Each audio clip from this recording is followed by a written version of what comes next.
comes from Vanessa. I have a 10-week-old boxer. Way to go on the info, Vanessa. She aggressively plays with other dogs. Hello, boxer. I try to socialize with her. It's hard to get her to focus back on me, and I don't want her to think that's the only way to play. What can I start doing now to set her up with better play dates? Well, this is definitely a Bethany question. 10 weeks old. I got news for you. I'm having a good hair day, so if I'm doing a lot of this, it's because of that. You didn't even say anything. Jeez. Sorry, Bethany. I'm such a bad man. So, 10 weeks old, they're not gonna focus on you, Vanessa. I'm sorry, honey. And that is normal, and you don't even have to worry about that aspect of it. They're not gonna focus on you. However, you do need to maybe try to find playmates where your dog, your boxers are so wild, they just are genetically, and so maybe try to find play dates that can handle your 10-week-old boxer. If you find a dog, a puppy that's a bit more submissive, or just a nice, more sensitive player, submissive, showing a lot of like play bows and roll over, that's going to empower your boxer puppy, and he's going to try to run roughshod over everybody he meets. So you do need to balance out. If he's that driven already at 10 weeks old, oh God, poor Vanessa. Please try to find just a few examples of dogs, maybe adult dogs, that can tolerate puppies. I know that's not the easiest thing to do. Try to get in some puppy play groups. If they're good puppy play groups with a training facility, then they will pair up your boxer with the right-minded puppies, not just some big free-for-all. They'll pair up your boxer with someone that kind of matches him, so he can also learn how to settle down. Also, what's aggression? Growling is normal, penning down is normal, but we don't want our puppies to be play fighting like wolves do, where it literally teaches them how to fight as adults. There is a difference, and I'm sure people call it let them work it out. Let them work it out. We don't let them work it out. And I'm sure that's what you're referring to. You don't know what you're looking at. So what I want you to focus on is the other dog, is your puppy allowing the other dog to do the same things to him sometimes? So maybe your puppy chases the other one and steamrolls it, but then your puppy runs away from the other dog and switches chase, and one play bows and the other play bows. And so make sure there's some reciprocation from the other dog in the intensity. If there's not, then that just isn't gonna be, unfortunately, that's not gonna be a good playmate for your puppy, because what you're talking about, your puppy focusing on you, takes weeks and months to build up, just with no distractions on leash, let alone in the biggest distraction you could put your puppy in, which is playing with other dogs. And take a boxer and double that time. Yeah. They're goofies. They're goofy doofy dogs. They're goofy, happy, driven, high energy dogs. Do you have anything to add to that? I felt like I didn't give her enough actual application. That's what I was about to give. So we've had 2 boxers in the last month or 2 of our online, not our online school, but our physical school. So I've seen what kind of pairings a young boxer goes with. 10-week-old boxer went with a 6-month-old Great Dane who weighed about 115 pounds. Played amazing. This boxer was jumping all over him, springing off of him. You need a play group that is significantly larger than him, that can still somewhat match that energy, that's going to be able to tolerate him jumping on them a little bit, throwing paws and smacking in the head once or twice, because that's how boxers play. They jump and they slap. They literally box. So you have to take that mentality and say, what kind of play group can I find? I like how Bethany said an adult dog, because he didn't play well with any of our younger dogs. They couldn't match his intensity. An adolescent dog. Yeah, adolescent dog. They couldn't match his intensity, so they didn't know what to do with the intensity. An older dog was like, okay, I can turn my butt to you, kind of push you away a little bit, run away. It was that give and take that she was mentioning. So yeah, I would say find a socialization class and see if they have some bigger dogs in that class. That's the give and take. Yeah. He comes towards them, he backs off, lets them come towards him. It's that pushback that gives you good play. Now, you want to talk about getting your puppy's attention the rest of the time when your puppy is on leash and you're outside, or you decide to go hiking, not with a 10-week-old, but just anytime your puppy sees a dog on a walk, turn food. Turn food. Don't be trying to meet on walks or anything like that. You want your dog to have see you as valuable when he sees other dogs. Turn food, turn food, turn food like crazy. So if we were going to sum up, basically, you really need to focus on the other dog and getting the right type of partner for your dog. So the play kind of reciprocates. There's some pushiness on both sides. And if that's not happening, it's not a good fit for your 10-week-old boxer. And then just make sure on your walks when you see another dog, you are catching that moment. The moment your puppy sees the other dog, turn, walk a few steps, food. You might be able to get a sit food, but that's harder. Usually movement and actually completely turning the dog's head away is usually your best bet. So I hope that helps. I hope that kind of eases some of the pressure that you might be feeling. As well as a bit of reality. Sure. Welcome to boxer life. Go find another boxer. One more thing. There's got to be boxer groups. Okay, sorry. Go ahead. Time too. You have like 10 minutes of good play before play tends to escalate into something a little bit more intense. Yeah, completely normal. We see it 20 times a day with all of our dogs. So you need to look for that 10-minute marker and be like, okay, is there more growling, more ear biting, more neck tugging? Showing teeth, yeah. They get so aroused. The escalation changes from to That's when you like that? Yeah, it's good. So that's when I leash them up and kind of go in two separate areas, or even just separate with my body, then leash up. That way there's no like frustration of being leashed and still having access to another dog. Yeah. That's when you'll see some like leash aggression if it's going to be there. So we put our body in between, we create a separation, and then we leash and separate them fully. You want to add? Good? No, that's good. I think we can. Is actually on. She says she's really good at sitting food. Excellent.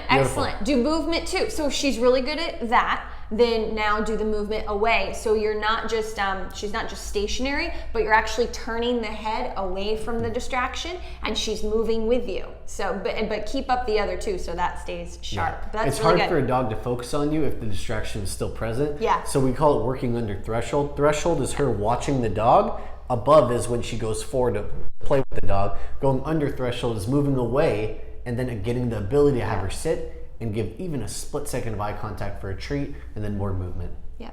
Bingo. Beautiful. Okay, cool. That's all I got. We have questions today. Questions. Here we While go. you're finding that, can you please say hi to Coco and Holly? Hi, Coco and Holly. Who's the dog, Coco or Holly? I know. Which one is the dog now? Okay. I don't know, maybe two I like it. All right. So, not going to try to say this Instagram, but the breed is the handle. It's interesting. We're not going to try to say that. Siberian Husky, 3 months old. You're the best. Thank you for that info because that already tells us a lot.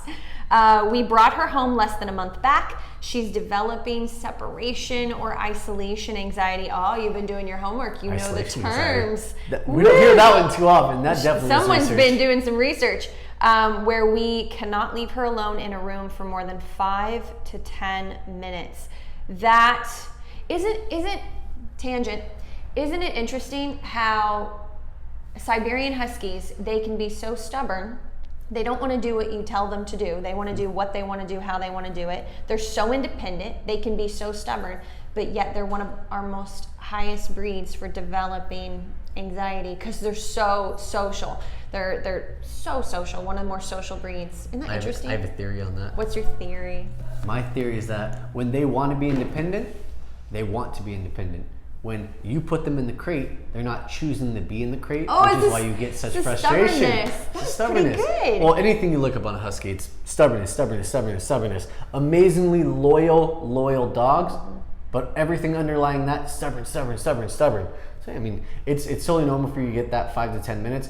I'm going to give this, and I'll let you kind of smooth it out a bit. But first of all, that was very... Sorry. I jacked it. I totally took it from you. That was an impressive theory. You have the floor. You have the floor. It's very impressive. Thank you, man. I'm actually kind of impressed with myself now. All right. I lost my train of thought. You said 5-10 minutes in crate. I'm going to give you a rough They gem. may not be doing crate. They said room.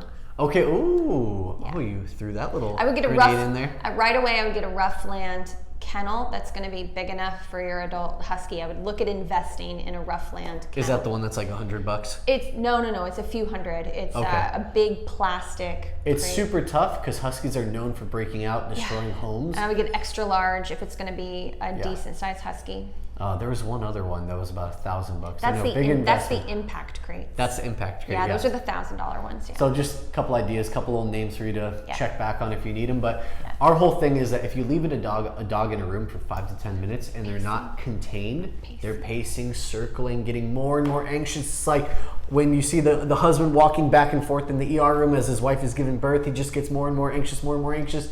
Where are these coming from today? I know, they're just I had a lot of coffee. I broke my rule. Broke the rule. But anyway, pacing is it bad. Adds anxiety. He's still not going to like being alone. He's still not going to like it, but we want to lessen his ability to move around and get worked up and look underneath the door and look for exits. We want to lessen that as much as we can. And putting him in the crate is going to contain that. However, I'm not saying you're not going to get that frustration after 5-10 minutes. You're likely to get quadruple that for the first week or so, maybe less if you're lucky. But that's kind of what happens when you take a animal and put him in a smaller space and say, hey, I need you to calm down. And then we build up the confidence to allow him to calm down and then eventually settle and be relaxed. Huskies actually do pretty amazing in crates once you get him to that point. They can. It can be rough. It can be. He may never love it, but we need him to tolerate it. And I think if you start with a wire crate and do like a cover over it, like we recommend a lot of times, I think he's just gonna get frustrated and pull in the cover and bite at the bars. I think the Rough Land Kennel is the way to go, but it can take weeks to get one of those because it's a specialty company. Because they're expensive, I'd go ahead and get the big size. For now, I would go ahead and get a travel plastic crate rather than the really inexpensive wire crates. I'm sorry to do that to you, but that's what I would do.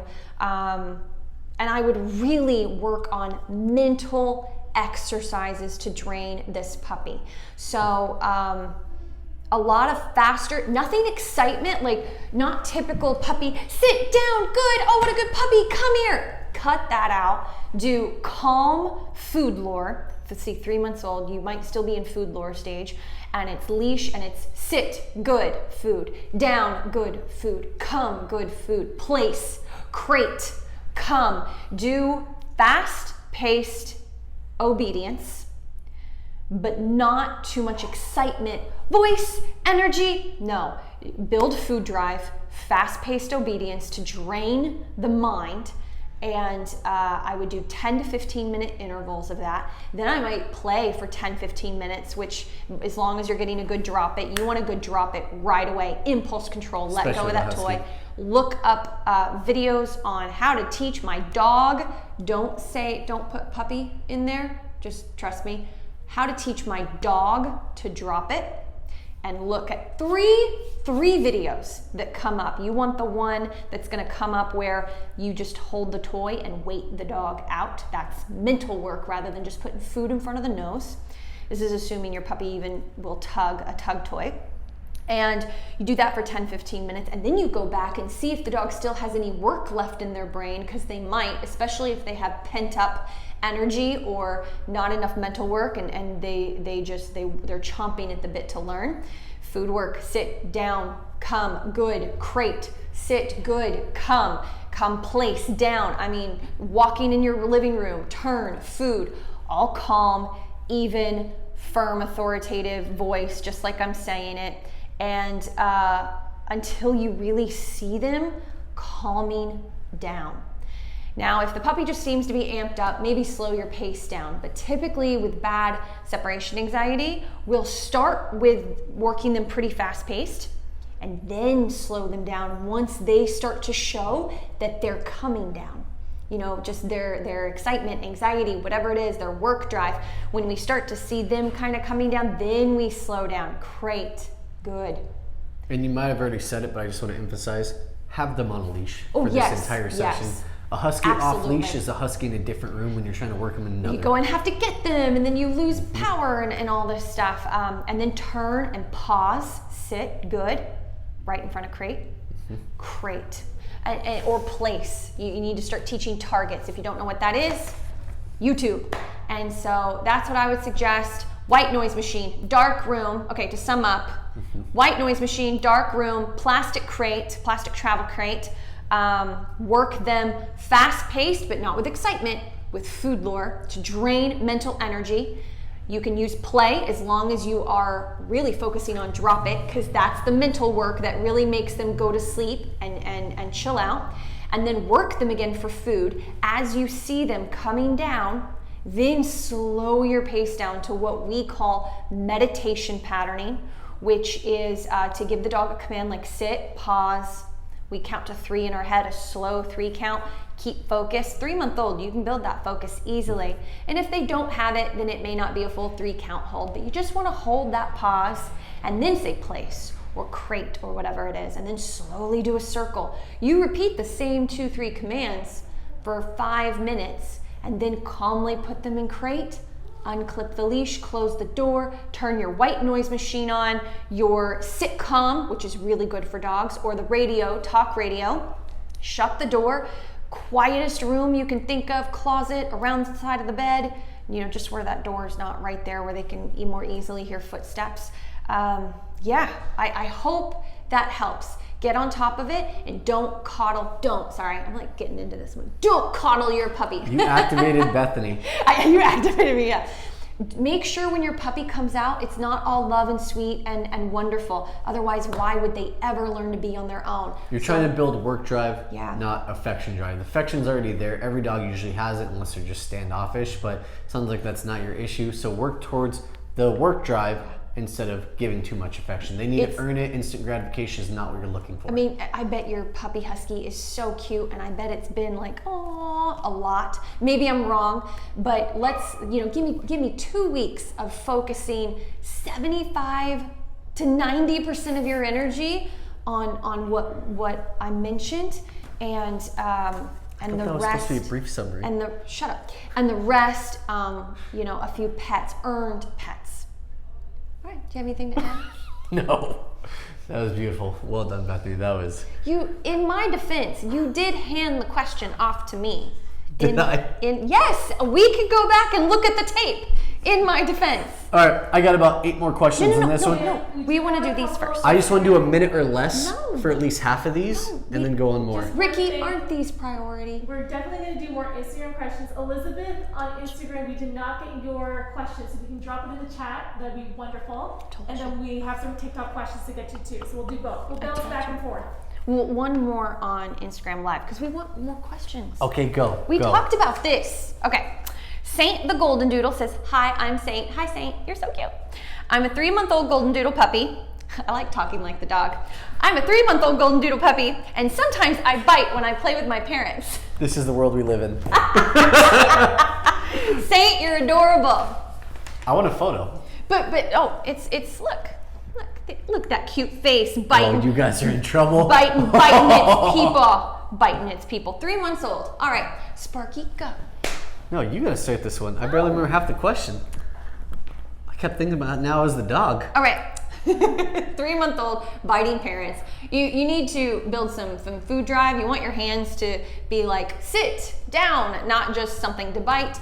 3 months old, puppy biting, it's really, really normal, but we do want to teach them they can't bite us. We do say no, but if you're going to use no, you better make sure that you're not just holding that cute face and loving on it like crazy, because that's not fair. It's not fair to introduce no when you're also doing a lot of pet of the face and the ears. You have to set boundaries for him and yourself. Yeah. It's not just love all the time. It's treat, command, good, food, reward.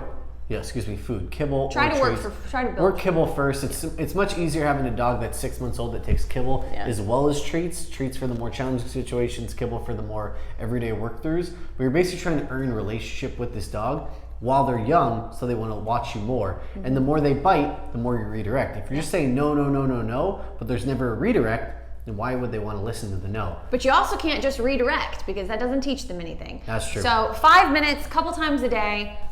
Start doing place, because that's the best thing to do, is just target place like crazy. What is place? Oh, place is a dog bed or a cot. Cots are easier to teach place on, but it's a target, and you can teach them to chill out and to wait for their food, and that it's bending down, doesn't just mean nip at the hands that are about to touch the face. And as Sparky likes to say, I love this phrase, I use it all the time now, petting creates stimulation.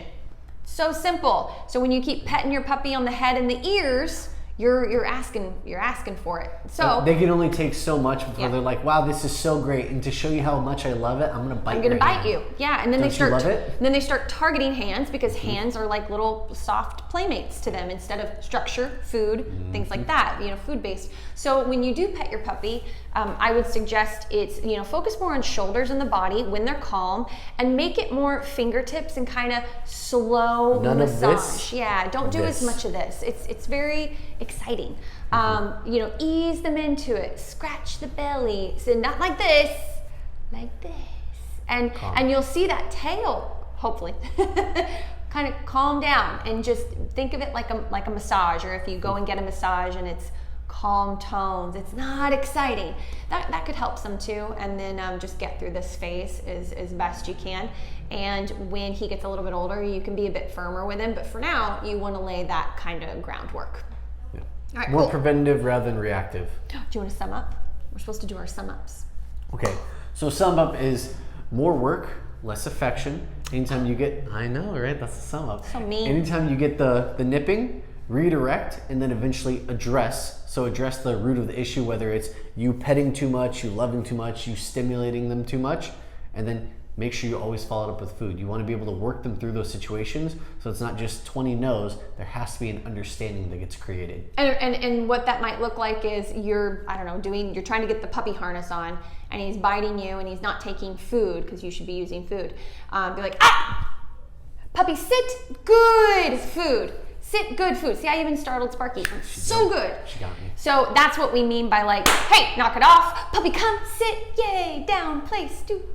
And would you still consider that a redirection, or is that more addressing and redirecting? It's an addressing and a redirection. But if you don't do 5 minutes of food work once or twice a day, you've got no foundation to redirect There's to. no preventative if you don't do the food work. The food work is your preventative for the biting, because they don't feel the need to, because you have more of a work relationship, Yep. less of a I'm just here to pet you and be a sibling to you. And then just make sure when you pet him, it's not super excited. It's like going to the masseuse. All right, cool. Well done. Let's do one of your questions. And then I want to pause from that because we don't have a time limit on those. We'll get to the rest of the Instagram. Let's just go with these then. We'll just. Okay, we'll do the TikToks after. Cool. All right. I did ask my question. Oh, that's not you. All right. Here we go. Sharar. I'm sure I butchered that, and it's not even what it looks like. Breed, golden retriever, age 3 months. Man, these people are really starting to listen really well. Awesome. I just got my pup a month ago, and I have this schedule where she sleeps for 2 hours and plays, train, eats for another hour. Did you get it from us? That sounds like ours. Yeah, that's like Sparky's MO right there. It's like what he preaches on a regular basis. If at any point in that 1 hour I leave, she gets very stressed, starts to bark for a couple minutes, then pees on the floor in playpen.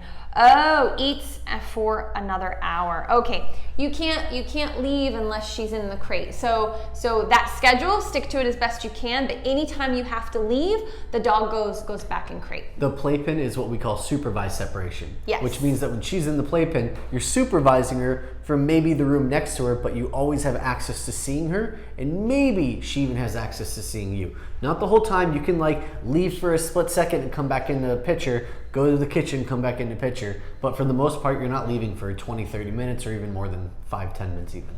Yep. All right. So, our sum up. We don't have to sum up these ones, just for the TikTok ones. Oh, cool. All right. This person that I refuse to humiliate myself to try to pronounce your name says, this is awesome. My first Puppy Academy video. Woohoo!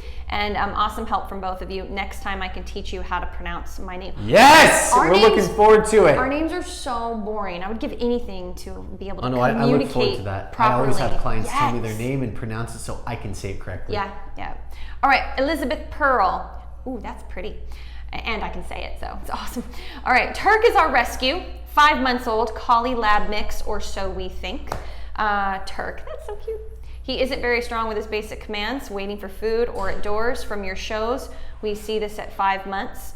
And there's accountability. There's the accountability, but we only got him a few weeks ago. So accountability, at what age? At what stage in training? Today. Every day. Elizabeth, today. Day one. Blocking, body language, getting in front of your puppy and then redirecting to a sit at the front door, body language is their first language. So maybe hop on the YouTube train and type in dog body language training. I don't know, something like that. There's got to be some stuff that pops up. Surely some of my stuff will pop up, and you can work on, like, my favorite way to teach body language is to teach place as a target, which is or go to your bed or something. And then when they get off, move in and redirect to a sit. And they really start to associate. They get sensitive with humans communicating with them the same way as dogs do, which is pressure in means settle, pressure away means follow me. But you can start to do this stuff immediately with the door. I'm not talking about corrections with leash or tools or all this stuff that humans have created to try to get better leverage on dogs and puppies. I'm talking about just food work, body language, and the leash is backup. And so that's what I would dive into, and you can do some accountability right away. When it comes to the food, we do the teeter-totter? Teeter-totter, but also I like to do it in the crate too. Yeah. I want to add something to this before we move on. Explain your crate one. My girlfriend and I, her brother just got a little puppy, little pitty puppy. Probably one of the most stubborn puppies I've ever seen in the 12 years I've been doing this. We love this little girl. She's awesome. And one of the best things Only trainers say that. It's true. Her brother's like, ah. So one of the greatest things that Kimberly taught this dog how to do, and Kimberly's the girlfriend, she taught them how to put the dog in the crate, close the door, and when they open the door and the dog tries to rush out, you close the door and prevent them from doing so. It doesn't have to be like you're slamming it in their face, but you just got to do it firmly enough to where they back off. They don't have to sit, but they kind of acknowledge that you're the one that did it. It's one of the easiest ways of teaching accountability, because it's something that there's no other place for them to go. 3 walls of steel, 1 wall that's opening, and you're the one that's like the gatekeeper. Easiest way to teach accountability before having to push that boundary too much. Same thing with the bowl. Like she said, the teeter-totter. Bowl comes up, goes down, dog gets released to eat it. Great, makes it even easier. Spatial pressure. Spatial pressure. Body language. Door opens, bowl is on the ground, dog comes out, no, closed door, dog backs off. Open the door a few inches, they kind of look at that bowl and give you a quick glance. Break, and then give them the food. And build on it. Yeah, so I'm actually meaner than that. She's a lot meaner. I'm meaner. I'm meaner. But the puppy. I'm still meaner about it. But anyway, she's way meaner. Okay. The one thing she's meaner about. Okay, yeah, the one thing. Okay, recommendations on socialization. All the classes in the UK have said that he's passed his socialization. Oh, I'm sorry. Hikes. Go for hikes, and if you find like-minded people, look on the neighborhood walk, do not socialize at all, but hikes can be a little bit different. Oh, it's the same lady. Okay. Wait, isn't it Elizabeth? Isn't that who we were just talking to? Yes. Pearl? What's the dog's? Just remind me.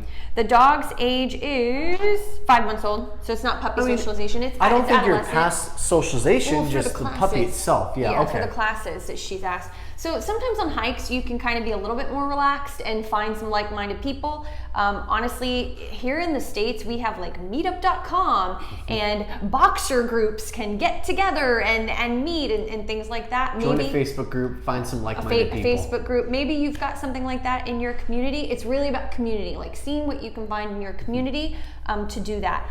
We personally stay away from daycares. I know some people need it, but it's like a free-for-all. So Russian roulette, just like dog parks. So I'll kind of leave that to you. But one more thing, if you know your dog is already friendly, don't even worry about it. He doesn't need to see dogs all the time to be happy. He needs you. He needs to care about you, and you work with him, and he'll be okay. Instagram. Thank you guys for joining us today. We will see you next week, 1 p.m. Pacific time.